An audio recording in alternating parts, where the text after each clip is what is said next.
Good morning, ladies and gentlemen, and welcome back into the Wake Up Call. The time is 6:05 this morning.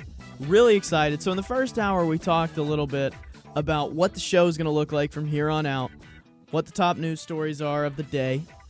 And, you know, we can hit those top news stories one more time, just so you know when you're going into work, just for those of you who are joining us at 6 o'clock, starting your drive. Fires rage in Northern California still. There was a murder-suicide in a Texas nursing home that left 5 dead. There was a jewelry heist in Texas that many believed at first to be a mass shooting, but actually turned out to be an attempted jewelry heist like something out of a Bond film, or my personal favorite show on Netflix, White Collar, if you like that show. President Trump threatening to shut down the government over immigration. Alabama coming in with good news. Alabama ranking #1 in business climate, according to a very well-known publication. And Jeff Sessions versus Doug Jones in 2020. Will it happen? A lot of analysts are saying they think it will. So, that's what we hit. We talked a little bit about the show, gave you maybe what would happen Monday through Friday, what we're going to try to make happen. But really, this is radio. You know, you can never predict everything and anything that's going to happen. So we gave you what we're hoping to do Monday through Friday, reformatted the show, launching it today. You got to put your best foot forward each and every day and make it the best that you can be. And that's why I'm really excited on this Motivational Monday to have Joe Lockett joining us in studio. Joe filled in, was it Wednesday through Friday? Yes, it was Wednesday. Through Friday? Yeah, Wednesday through Friday. I'm still in California mode, man. I can't really remember exactly. But so Wednesday through Friday, Joe filled in, did a fantastic job, got the awesome reviews from all the listeners out there, got awesome reviews from the bosses and the higher-ups. So thank you for filling in last week. You did an incredible job, and I'm very thankful that you do that so that I can take a break and go on vacation. It was hard being Baylor, but I'm going to tell you what the secret was. I just be quiet and let Dylan talk. Yeah, that's what I do, too. Dylan's the one that usually will Dylan ran the whole show. He set up everything. I just sat back and answered a couple of phone calls. Once he got the phones ringing, I was good. Everybody is always like, what's it like running a radio show? And I'm like, I don't know. And they're like, what do you mean you don't know? I'm like, that is all the producer. Because if I had to be back there and doing the time-ins and the fade-outs and the noises, all that stuff, like I couldn't do it. Cutting up all the audio, it just couldn't do it. Yeah, Dylan is fantastic. Yeah, Dylan's the brains behind the show. Shout out to Dylan. How you doing? Still awake in there, sinus boy? Yeah, I'm still awake. Okay. And honestly, everything that I do is not that hard. Like, the only thing that you couldn't do while you were actually running the show is screen the phones as well. Dylan's modest. Don't be so modest, Dylan. All right, so I'm really excited. I am too, and thank you, Baylor. I want to say thank you for allowing me to, sit there in that seat over there, man. Because, like I said, letting somebody run your show, it's not the easiest thing. So you have to have trust. So I appreciate the friendship. Well, I mean, I do trust you, and I would say we're really good friends at this point. And that's why I wanted to have you in, is because every time we sit down, we have a conversation that seems to be outside of work, or we talk about work, and then after that, we have a conversation just about personal life. I learned something new about you, and I follow you on all forms of social media, so I'm learning something new about you, and I'm like, if there's anybody that I want to have in for the first Motivational Monday, which is somebody that's really motivational, that's just their essence, is the motivation. Nobody's going to do it for you. You got to get up and do it. Yeah. That's you, man. I mean, that embodies wow. who you are. So first, I want to say thanks for joining us so early. I mean, you were kind of used to it last week, but on the Monday morning, appreciate you joining us. And so speaking of the early start, tell me about this whole workout thing. So I see you're up at 4, 5 a.m. every morning, something like that. You're texting me sometimes during the show, which I'm like, somebody's up. People are listening, you know what I'm saying? But so what inspired that? Because you start workouts, right, at 4 or 5? For me, you have to get off when you get up in the morning. You have to get started. Yeah. And so to get started for me, I have to feel good about myself. Yeah. And people think I'm a fitness nut. I really hate working out now. As the older I get, really, it's harder. Yeah. But how old are you, by the way? I'm 48. 48. I just turned 48. Yeah. And so for me, as I get up in the morning, I have to focus my mind to go do something that I hate to do, but I know it's going to give me great results. Yeah. Right. So I call myself neck down sexy, neck down fine. Hashtag neck down sexy. Hashtag neck down fine. What does your wife think of that? She thinks I'm stupid. She thinks I'm crazy. She thinks I'm crazy. But it's the tricks that I play on myself to keep myself going. Yeah. And so I say, I always wanted when I became over 40 to be able to have a six-pack and have a body, just a little bit of shape to it, right? So I worked really hard at that. And so I got it to a point, and then I said, before my 4-day birthday, man, because I had got a little flab on me. Yeah. So I said, before my 4-day birthday, I'm going to get my six-pack back. Yeah. And I decided that like in December of last year. Yeah. And I would say probably by June, I had my six-pack back. That's awesome. Yeah. So so we know kind of what the mindset is, but what started that mindset? Where does that come from? Because to get up at 4 or 5 in the morning, that's hard to do. Like personally, you were like what do they call it when it's something with like an Alcoholics Anonymous or an addiction thing? It's somebody that like keeps you in check. You know what I'm saying? Right. Like they make sure like. Did you do this? Or something like that. Yeah, exactly. Yeah, a buddy or something like that. That basically accountability partner. There it is. See? Accountability partner. That's See? the man. The brains behind the show. Right. Accountability partner. That's what you were for me when it comes to working out. Is because I'd wake up and I go, God, I just don't want to do this today, and then I'd be like, all right, I have to. Joe's in there because I'd see 4 or 5 a.m. tagging Planet Fitness on Facebook. I'm headed there when I leave here. Exactly. I think it came from Dylan. Baylor, for me, is this. Yeah. When I'm working out, the discipline came from in the morning it's quiet. Yeah. And so I don't talk to anybody. There's nobody around. So I love positive energy. Yeah. And so positive energy for me is me being able to get in that gym. And for some reason, when I get the blood flowing, my thoughts get to going. Mm-hmm. And so I can work out better in the morning. I worked out in the afternoon, which really sucks for me because I have to stop what I'm doing, get a workout, and get back to work. Evening time, it really sucks for me. Yeah. Morning time is the best time that I can go work out. I can think. I'm not rushed. I don't have anything else to go do. I can kind of take my time. So if that's the first thing I do in the morning, I'm doing something I know I'm going to get results. But as I'm doing, because I don't like doing exercising, I'm thinking about other stuff that I want to be able to accomplish. So when I'm in the gym, I'm thinking about, how am I going to do my radio show? How am I going to build my company? How am I going to do all the other different things? And I'm constantly going through different things in my mind. And as I'm thinking, I'm going through my cell phone looking up stuff. And so while I'm doing on the cardio, I'm forcing myself not to think about how bad this hurts and how bad this sucks, right? Yeah. So I'm looking up stuff that I like to do. And so by the time I finish looking up, how you ever been on Facebook? Yeah. You look up and it's 2 hours later. Yeah. When I'm looking up stuff that I'm trying to figure out while I'm on the treadmill or something, or I'm on the elliptical machine, or I'm looking up stuff, by the time I look up, my 30 minutes or 40 minutes is done. Yeah. And I've been to learn something and got something I didn't want to do. I got it out the way, so now I can get my day started. So it's kind of like a clearing the mind and a thought driving thing. It's it recenters you for the day and then says, okay, now that I'm recentered, and here's what I need to attack for the day, and here's how I'm going to attack it, or here's how I'm going to attack something for the long term. Just really gets the mind going. That's interesting because I've seen that when I was working out because like I'm not a fitness person by any stretch of the imagination, but since I've been seeing your posts every day, I'm like, okay, I got to do it, and I've been doing it 7 days a week. I think I've missed 1 day for the past 3 weeks, and so.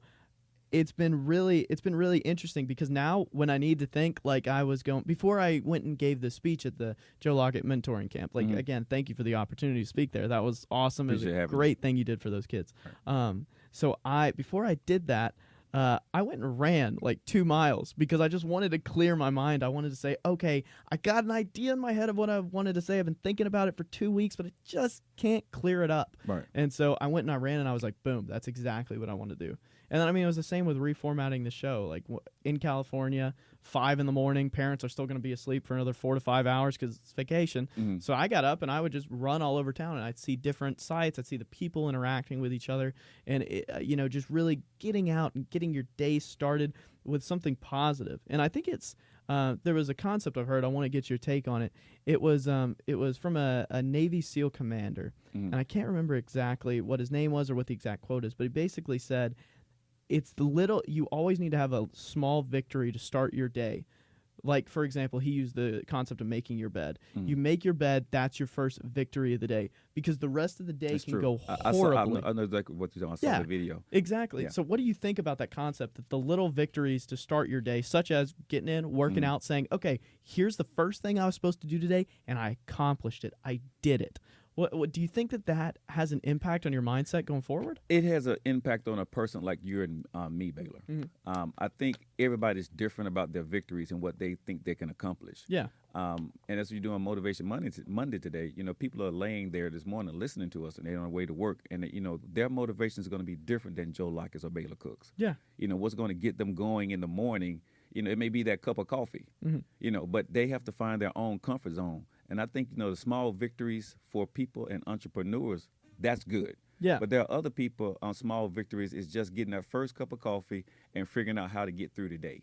Yeah. And so their motivation may be a little bit different because everybody's not trying to get that big dream. Some people just want to get through life, but they want to be motivated at the same time. How to get to work? How do I put up with that crazy coworker that I've been dealing with for the last 10 years because I know what he or she going to say to me today. Yeah. So I would say, is being motivated, make sure you find your inner passion, whatever that is. If it's entrepreneurship or if it's just getting through your job because you're about to retire or you want to do 10 years on that job, find what keeps you there. Find something positive. And the most thing I can tell anybody about being motivated is stay away from negative energy. Yes. Let's save that because I want to talk about that when we come back from the next break. That's fantastic. Joe Lockett hanging out with us in studio today on this Motivation Monday. Really excited for the conversation. Don't go anywhere.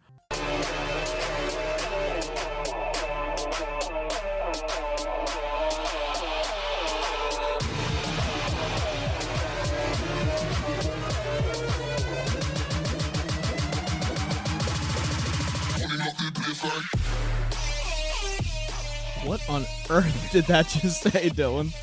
It's something that I've seen on Joe's wall for months now. It's called an aggressive workout. I actually work out to that. What really? Does it say? Yeah. What did that voice I have no just idea. say? No idea. Yeah, but what it does for me, because it's high pack, it's fast. Yeah. And so, like right here, if when the drum beats are going really fast, Yeah. I'm on the elliptical machine and I'm trying to get up to like 20. I'm running. Man, I'm not at that level yet. You got to stop making me feel bad this morning. No, I'm kidding. So, before we went to break, we were about to. You mentioned positive mindset and how it's really important to have that around you, and that's kind of the trademark of Joe Lockett, from what I've seen and getting to know you over the past, let's say, 6 months, is this positive energy that always. I mean, it doesn't matter if you're having the best day or the worst day. You will always have positive energy, from what I've seen. Thank you. Coming out of you, and so. And it's not like a public thing. Like some people think, we get on here and we're different on air than we are off air. Right. You're the exact same person. And that's kind of mind-boggling. And I'm glad you're saying that, Baylor, because a lot of people think, that guy you see on radio, he'd be all in the air. And when you see him, he's like something entirely different. No, I tell people, what you hear and what you see is what you're going to get from me. Exactly. And I love that. So, again, with that positive mindset, that's the trademark. That's the Joe Lockett mentality. I mean, the love-hate debate. Like we can talk about it. You can hate what I'm saying, but I'm still gonna love you. That type of mindset. I may have butchered that. I'm sorry. You can love it, you can hate it, but bet your bottom dollar we're gonna debate it. Exactly. So let me know, what are your thoughts on that positive mindset mentality, and is it really that important to start each day with a positive mindset? Baylor, it's very important because you hang around negativity, right? Yeah. And the mind, it bogs down when it does not know what to do. Mm-hmm. Like if I said to you right now, your mind is going to bog down. Right, but see, your facial expression completely changed. Yeah. Right? I just said you're a handsome guy, but in Japanese. But when I said that your facial expression completely changed and it shut down and stopped thinking. Yeah. And so that's negativity. Right? But if I told you exactly what I said, and if I broke it down and said, anata means you, right? If I say kawaii means cute, right? And I say, basically broke it down to you, if I said it to you again, your facial expression wouldn't change. Yeah. So if people are hanging around you and saying things that are negative that you don't like, your whole body language changes. Your whole thinking pattern of what you need to get done today changes because now you're angry, you're mad. Yeah. And that's negative energy. So I don't want anybody around me that thinks negative, because the one thing I've learned in life, Baylor, is this. There's always an answer to a problem. You just have to stick in long enough to find it. Yeah. I mean, that's a very good point, and I think that's applicable to a lot of situations. But I want to touch on something you said. So there's this concept, right? And deviating a little off path, but that's why I love these conversations, because we have the freedom to do so. So there's this concept that I've heard a lot that sounds kind of cliche, but I've always thought it was true, and that is, if there are negative people in your life, it's okay to remove them from your life. Of course. But I've always wondered, is that a real concept? Because I have a hard time, because I could be good friends with somebody and I know they're negative and I know it's having an impact on me. But it's kind of like just saying, okay, I'm done. Not I'm done with you, but I'm done having you be this close to my life because it's affecting me. Is that an acceptable thing, or is that considered selfish? I'm gonna tell you a quick story that happened to me this weekend. Okay. All right. I went back to my old neighborhood because one of my dearest friends, I call him my brother. We grew up together. He's back in town. And so I went over there and haven't sat on the front porch. I was sitting on the front porch talking to him. So a lot of the neighborhood friends were coming up saying, hey, Joe, we seen you a long time, saw you on TV, here on Radio Yellowhammer, blah, blah, blah. I was talking, right? Mm-hmm. And we sitting there, we was having a business conversation, me and my friend, about some stuff that we was trying to get done. My friends and one of my family members, one of my cousins came up, right? Mm-hmm. And we was sitting there on the porch talking. And my cousin, I haven't seen in probably 10 years, right? So about 15 minutes we were talking. Long story short is he started smoking. Okay? Yeah. And I'm sitting there and I'm like, what is that? Right? Yeah. He started smoking weed in front of me. Yeah. Okay? Everybody around was okay with that. I got up and I left. And I said, bro, are you smoking weed? He was like, yeah. I was like, bro, I can't be around that. Yeah. Right? But as I became older, I'm able to tell you how I feel about you and how I don't care.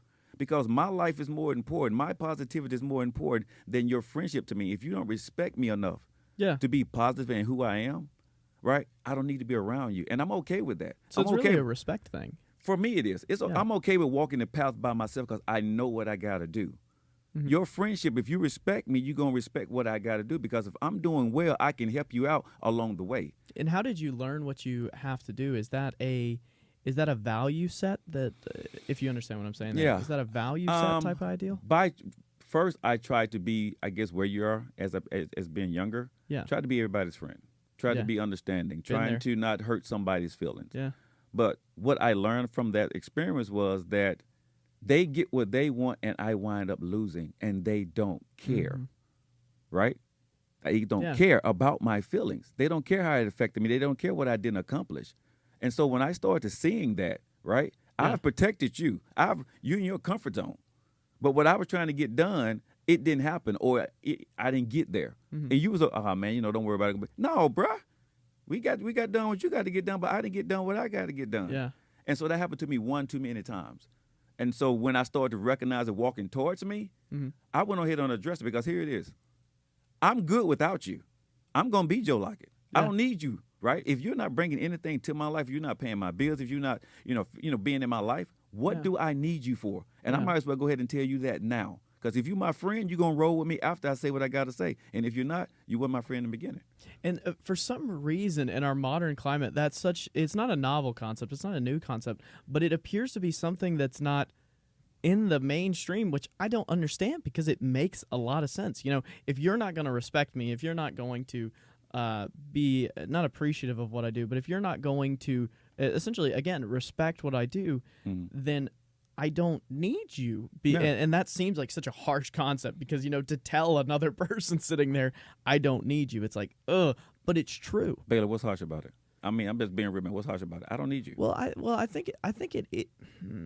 But Baylor, you're my friend. Yeah. Right? Yeah. But if you get in my way for what I'm trying to get done, Baylor, I love you, but I don't need you, bro. Yeah, but that's a little caustic. Like you have to see what I'm saying, right? I mean, I know the intentions are good, and I know that it's in reality it's not. But just when you first hear it, it's that initial reaction. Where but see, babe, that's where that feeling come in. How bad do you want to get to where you're going, right? That's true. Because you're in my way. Yeah. Okay, you're in my way. Yeah. So I got to be harsh. You're a pretty big guy. I'm not going to be in your way. Small, the size doesn't matter to me. Yeah. It's the mindset. I got a big mindset of where I want to get to. I want to be able to build my company. I want to be able to create dreams for other people. I want to create millionaires. I can't do that with you in my way. Yeah. So I cannot worry about your feelings. If you ever looked at nice guys finish last. Yeah. Okay. That's just bottom line. If you look at business people, Baylor, they are ruthless. Now, I do have standards. I'm not going to push you out the way. Yeah. I'm not going to screw you over, but you are going to know day one. Me and you have worked together on a few things. I tell you up front, dot the I's across T, this is how we're going to get down, right? If you with it, cool. If not, I understand. I keep it moving, right? Mm-hmm. People have to understand your mindset and your team. That's how you set the culture in your company, in your life, and whatever you do. If people understand that part of you, they'll roll with you because they know I'm finna work hard. Mm-hmm. And if they see the guy in front running hard, you better come on. Now, you can get on the caboose, I'll drag you, but don't do your part, I'm going to dump you. Yeah. I mean, that's a very good point. I really like that because that's something, again, that it seems like it's not mainstream in our society, but if you're not going to have people around you that don't build you up, why even have them there? Because as bad as this sounds, it seems like everybody serves a purpose, right, in everybody else's life. And I think that you hear the quotes like some people walk into your life to serve a purpose and then they leave, and it's sad when they leave, but there's a reason why they were there to begin with. Right. I think in everybody's life, myself included, yours included, everybody serves a purpose, not in a negative way, like what can I get from you, but everybody, it's like you don't want to be around people that are going to be like, are going to tear you down. You want to be around those people that are going to build you up, that are going to say, hey, man, you can do this. Hey, man, I see you don't want to work out this morning, so I'm going to post on Facebook and say that I'm working out, so you need to get in there and do it. Right. And, I mean, everybody serves a purpose in everybody's life. I think that's a really, really good point. And when we come back, I want to get in a little bit to a couple of different topics. Specifically, I want to know who Joe Lockett is. Okay. Like where you started from, what the career is looking like now, how you got there. And I want to talk, because you served in the military, correct? Yes. And so I want to talk a little bit about that, too, because, again, we want to highlight your military service as a military service highlight that we try to do here on the Wake Up Call, and basically say thank you for your service and thank you for all that you do. So we'll get into all that and more when we come back from break. Don't go anywhere. Live from your call, K&S Heating and Air Studios, Alabama license 11120. This is the Wake Up Call.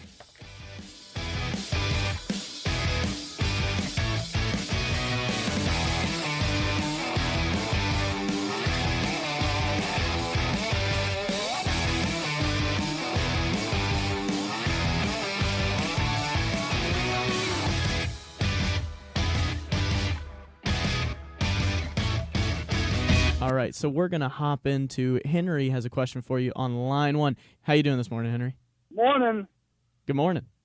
All right, I think I'm woke up, especially with Joe there. Man, he's got too much vibes going in the morning. I know. Joe, you went over it too quick. There's something I caught, and I believe we're on the same page, but I'd like to have your inward view of I got to trick myself. Uh-huh. Joe said something very important. I have to trick myself. Mm-hmm. Yes. And what does that mean to you?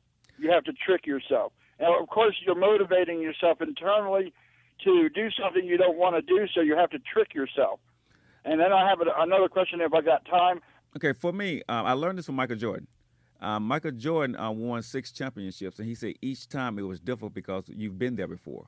So you have to trick yourself. And I didn't realize I was doing it until Michael Jordan explained it to me in simple terms. Basically, it is, how do you get to the top each and every day? You know, I said I wanted to get to 300, and I wanted to bench 315 pounds. Once I got there, I was there. So how do you keep going past it? So I kept tricking myself saying, you don't, in the gym, this is just my thing now, and I'm using it for an example, but it's true how I do it. I would say my father don't love me. I would say my mom don't love me, right? I would say the world is, don't love me. That makes me mad. Mm-hmm. Mad enough to go in there bench more than 315 because I want to go through a wall. So I get myself to a spot where I work myself up into a lather, where I'm super like, and I'm finna get this right. And so that's how I trick myself each and every time. I know it's not true, but if I put my mindset to something that I know that's going to push me, because one thing I would say, I would sit there and look at the guy next to me. He wouldn't know this. Mm-hmm. But I would look in and say to the guy, he want to fight me. He don't like me. I can't imagine any people that want to fight you, Joe. You're a pretty big guy. So you're picturing the CC in your mind, right? Yes. I mean, the most motivational person we probably ever met in our lives is our company commander, and got us moving the first time we ever come upon these types of motivations internally. Right. All right, that was a very good question. So, I mean, it's a great segue because, I mean, I wanted to talk about it. So when you talk about Joe Lockett, right, you got to talk about where you began. So was the military your first career, or did you do something prior to that? I did. My drive started with my parents. I started cutting grass as a kid. And that was my first job. I had that lawnmower with the gasoline can, with the milk jug with the gasoline in there, pushing lawnmowers, cutting grass around the neighborhood. I worked at McDonald's. Yeah. I think I've told the story on air many times. Started off as a cook, learned to work every position there. They wanted me to go to Hamburger University to become a manager by the time I left, and I was at 17 years old. Yeah. So then I went to the military. So what inspired the leap into the military? Because that's a big deal to be able to say, okay, I'm going to take up this calling. I'm going to take on what is, I mean, easily understood as the hardest job in the United States. What inspired you to do that? I don't think it was inspiration at that time, Baylor. It was more for me a way out. Yeah. Me and my dad was butting heads, and he had told me from, at a young age that at 18 you got to get out of here. Mm-hmm. Wasn't smart enough to get into any college. Yeah. They hadn't took any college courses, so couldn't go to college. And I didn't want to work at McDonald's all my life. Yeah. So I wanted to go do something where I can. My mindset was to get out of my mom and dad's house and be able to make money. So the military said, hey, I'll feed you, I'll get you out, and I'll pay you. Yeah. Okay, so I went to the military, and it was just one of those options that I just took. So what did your service entail? How long were you in, and did you serve any tours, anything like that? I was in 8 years. Okay. I joined the Navy, went to Okay. Orlando, Florida. I did a tour in Desert Storm during the war. I was there for 8 years, but as I served in the Navy, I did most of my time with the Marine Corps because the Marine Corps is the Department of the Navy. Yeah. I was a RP, which is a religious program specialist. Mm-hmm. Short terms, that's a secretary in peacetime at the church, at Yeah. the chapel is what they call. But when the chaplain goes to war, I am his bodyguard. And so that's why I had to go through Marine Corps training. So I went through Navy training, then I went through Marine Corps training. Oh, my gosh. And then I went to my first duty station to do my first job. And so what was that like? Where, if you don't mind me asking, where specifically were you stationed at that time during Desert Storm or that area? We were stationed in, what was it? Iraq. Really? Yeah. And so what was that like? Because going from, American life, where I was listening to a really interesting podcast that was talking about the difference between, when you're at home versus when you're abroad, when you're at war. Mm-hmm. What was that like going from what you knew, what America was, going into this different type of completely different climate where there's a lot of hostiles in the area, which, there are people that are hostile to you in the United States, but not in that same manner. Mm-hmm. Quick story. 19 years old, my CO, commanding officer, called me into the office and said, you're going to war the next morning. Yeah. You have to make that phone call at 5 o'clock to tell your mom you're getting ready to go to war. Yeah. My mom said, when you coming back? I had to tell my mom I didn't know. Yeah. Imagine the tears you heard from your mom. Oh, you my hang up the gosh. phone, you got to go pack up. You go get all these shots in your back and your butt. You get about 10 or 15 shots before you go. You got to pack up everything, and you're gone. And you don't know at that age whether you're jumping into a hostile area or a calm area. You didn't know. I was afraid. Yeah. Because I didn't know, but I had signed up for it. I'm like, oh, man, this is what I signed up for, right? But luckily, when we went there, we was dropped off in the desert where we was just setting up camps and tents and all that stuff, getting ready to make the push into Kuwait. Yeah. But when we got there, for me, you looking around and you see nothing but sand.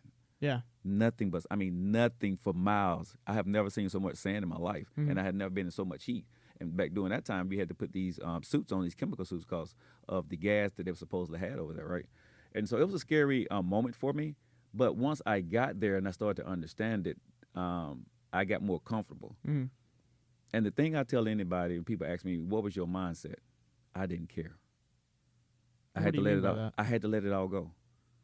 Because when you went to war, I couldn't worry. I couldn't think about my mom, my dad, because you was afraid. Yeah. And so I had to go to a different mindset at the age of 19 that I don't care about anything. They want to kill me. Yeah. And so my mindset every day was, I don't care. I went into, I prayed, of course, but I went into this mindset of, I got to protect these people and me.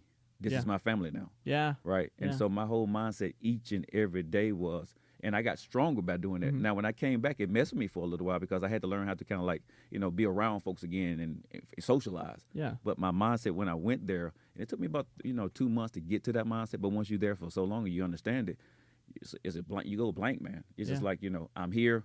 This is what I got to do. And you have to be in that situation in that moment. You can't be thinking about anything else, because if you're the person next beside me, your life is in my hands. My life is in your hands. So we don't have time to think. I don't have time to worry. You got to make an instant decision. If you got to pull that trigger, push your partner down, get on top of him, move the chaplain out the way or whatever, right? When you're driving a Humvee and you're going out in the middle of the night, you got to have your M16 right there by your side. You got to have your 9mm. You got to be looking around. You got to be ready to fire. See if any fire coming in the dark. See if there's a shadow. Imagine trying to see a shadow in the dark. Yeah. you can't be worried about anything. Mm-hmm. So at the age of 19, you know, it's tough to get to that place, but people don't understand that people in the military, when they come back, why they are the way they are, is because of the mindset they had to go to, and some people can't come back. And you just summarized it the way that I've heard a lot of other people summarize it, but not say as clearly. And one of the most striking things I've ever heard is, a lot of people, when they sign up for a variety of reasons, but under all of that, it's because they believe in the American ideal, right? And something that struck me out of nowhere, a quote I heard, and it's like, when you get over there, you're no longer fighting for the American ideal. You are, but you're fighting for the guy next to you. Yeah. You're fighting for everybody in your squad. You're fighting for everybody that's there with you, because at the end of the day, you're just trying to get back home. So it's a completely different mindset. And so that's why I say being in the military is by far the hardest job in the world, because like you said, you literally have to go in and just change your mindset. So again, thank you for your service. Appreciate what you did for this country and what you're continuing to do. So how long were you over there for? Because you said it took you 2 months to adjust. How long was the deployment? I was there for 6 months. 6 months? I think 6 or 7 months I was over there for. And was that the only deployment? Or? Well, I did other things for exercise like Thailand, Australia, Korea, and things. Really? Things. Yeah. Is that where you picked up, you said you were speaking Japanese? I did most of my time in the military in Japan. Really? So I was stationed in Japan. Yeah. Okay, so where in Japan? My first station was Iwakuni, and then I was stationed in Yokosuka. So are you fluent in Japanese? I'm fluent in conversational Japanese, yes. I can sit down and hold a conversation about pretty much anything in Japanese. So how many languages? Because you mentioned multiple places where you I only were stationed. speak Japanese and English, that's it. I know a few words in other languages, but being able to hold a conversation, I can speak fluent Japanese. That's fantastic. All right. Got a couple more questions when we come back from break, but Dylan's in my ear telling me we got to run to break. He's the man behind the show. So we'll be back with Joe Lockett on the other side. Don't go anywhere. This is the Wake Up Call, presented by Yellowhammer Radio.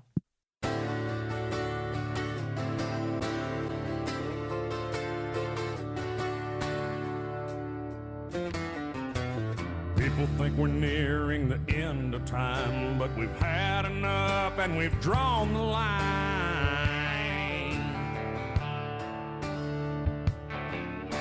Our flag is up since our people went down, and now we're together from the country to town.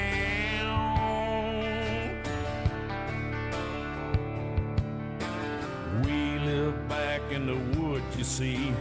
Big city problems never bothered me. Welcome back into the Wake Up Call, ladies and gentlemen. Excited on this Motivational Monday to have Joe Lockett in studio with us. So, Joe, we've talked a lot about what gets you going in the morning now, like what the motivation is there, the role of a positive mindset. Then we talked a little bit about careers prior to the military, your time in the military. So tell me about now. What do you have going on now? What are you excited about, and how did you get into it? Because you're in media, correct? Right. Right now, I'm building my company, Lockett Media. Yeah. Creating radio shows and TV shows. So that's a huge transition from before the military. So how did that come about? I think it came back out of necessity again. Yeah. It wasn't that I had this huge idea I'm finna do this. It just came back. I was in construction. Yeah. Owned a construction company. And didn't want to be 50, 60 years old, be the guy in Home Depot coming in on Saturday mornings buying supplies. So my wife got a job offer out of state, and she took the job, and I had to figure out something.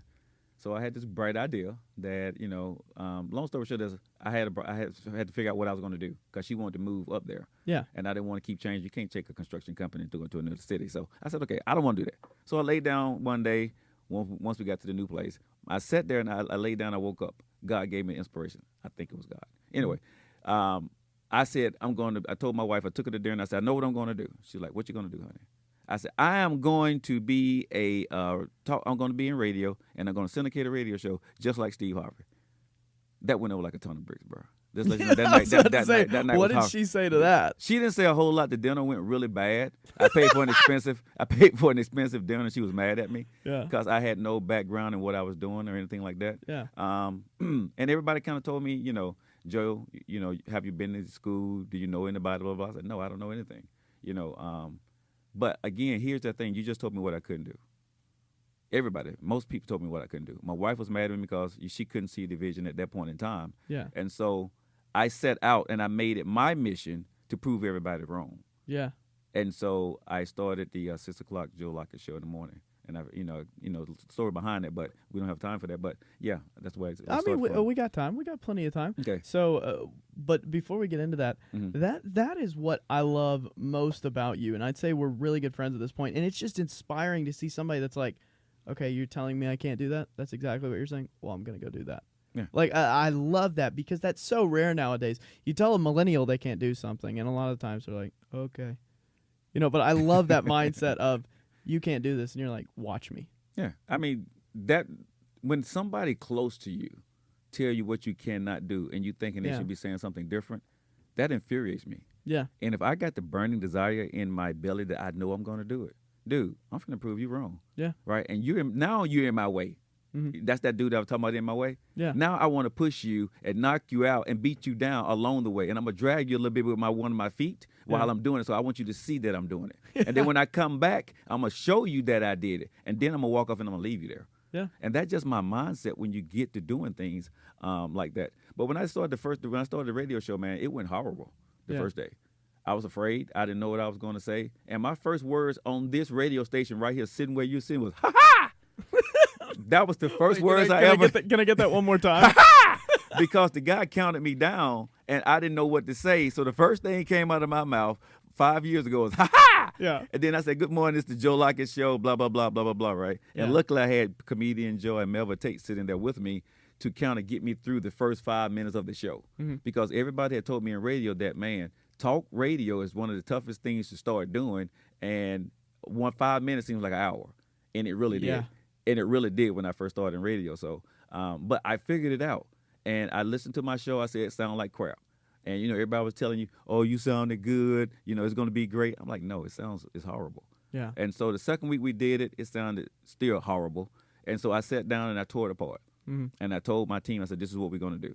And then I started listening to a whole bunch of other different radio shows and, TVs and all that good stuff, doing your show prep.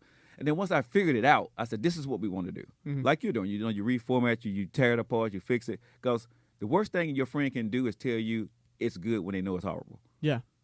I had to be honest with myself, and that's what I tell your motivational listener this morning is look in the mirror and be honest with that person in the mirror. If it sucks, go ahead. And it's bad. It's okay to say it's bad. Because trust me, your friend is telling somebody else it's bad. Your family member saying, I love my son, but, it wasn't that good. But I'm going to keep him encouraged. That's the truth. I can never imagine my mom, or having known your mother, I can never imagine her saying, I love my son, but that show was terrible. My mom is like me. Yeah. She'll tell me, when I first got on radio, she said, son, that was not good. You was talking too fast. I didn't understand what you were saying. You need to talk more. My mom, this is truthful. My mom told me, you need to sound more like Melville. She sounds more elegant on air. She sounds more, poised. Mm. And I had to tell my mom, that's not me. Yeah. Never let anybody tell you who you are. Yeah. Because people have heard other people do it a certain way or whatever that situation may be. But learn to be comfortable in your own skin. Yeah. And make people accept you, because you'll get farther being you than trying to be somebody else. Go ahead. Oh, no, I was just saying, so how did you find you? So, now you got the Joe Lockett Show. You got some other things that are coming up. So, first of all, we're running low on time. So let people know where they can find you and where they can see all of your projects that are coming out. And then I want to know, how did you find out what was you? You can catch the Joe Lockett Show here on the station, and Brian Peoples Show that we have is on Saturdays 4 to 7, and Brian Peoples is from 7 for the people. Brian Peoples from 7 to 8. And then we got a new project coming out that I'll be debuting a little bit later. It's in TV, but I found me, Baylor, because I was uncomfortable. Yeah. I tried to do for a split second what people was telling me to do, but it tore me apart. It tormented me. I couldn't be that person, so I had to learn to be Joe Lockett. So I'm proud to say I'm Joe Lockett because I know who Joe Lockett is now, but it takes everybody a certain period of time to figure out who they are. That's fantastic. Joe, I appreciate you joining us in studio this morning. This has been a fantastic Motivational Monday. Great to have you join us and just talk about just so many powerful things. I can't even sum it all up when we're going to break, man. You hit too many topics. No, I'm just kidding. All right. Ladies and gentlemen, we'll see you tomorrow. Hope you've enjoyed Motivational Monday.